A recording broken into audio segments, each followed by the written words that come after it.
I was told about the program in passing from a now fellow classmate in the program, and during undergrad she mentioned it. I wrote it down, forgot about it, and grad school applications were due, and I remembered Hofstra University, Forensic Linguistics. I read about it, fell in love, and threw out every other application and decided that this is where I need to be. Forensic linguistics is the study of language in the law, and we analyze authorship analysis, which would be who wrote a text.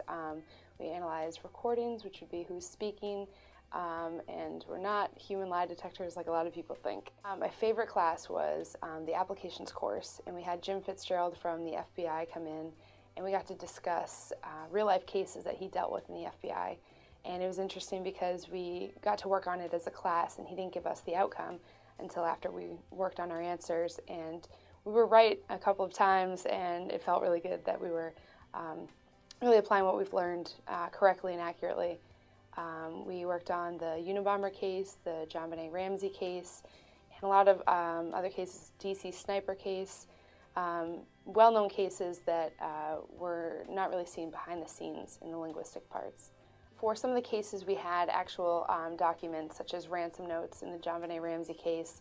A few others were possibly threatening notes that were left on somebody's car, or emails that somebody had sent from anonymous email addresses. And it was really interesting because we got to see the text in action. We would analyze how old we think the author is, where their background is, education level, and applied all of our skills to narrow in our view onto who we thought the suspect would be. I absolutely love the faculty. They all know my name. I know them.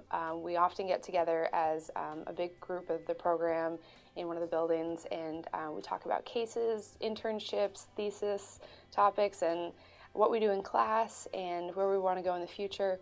It's a really close-knit group of people, and I'm thankful that it's small because I really know everyone, and I've made lifelong friends. I think there's a high potential for growth in this field because there's all these new media outlets for people to get their voice heard and recorded, and such as YouTube or Twitter even. There's cases that have Twitter or email, and so it's always growing, and I think there's going to be a really high need for forensic linguists in the future.